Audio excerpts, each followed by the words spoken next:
जातीचा नाही हक्काचा लढा, गोवारी मोर्चा उठला खडा, अन्यायाची बेडी मोडायला, गोवारी बांधव पेटला सडा.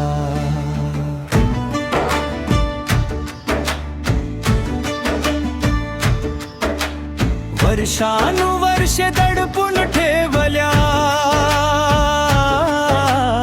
आमच्या हक्काच्या गोष्टी, आज रस्त्यावर अवघा समाज उठला न्यायासाठी रोषी. जीवाची बाजी लावून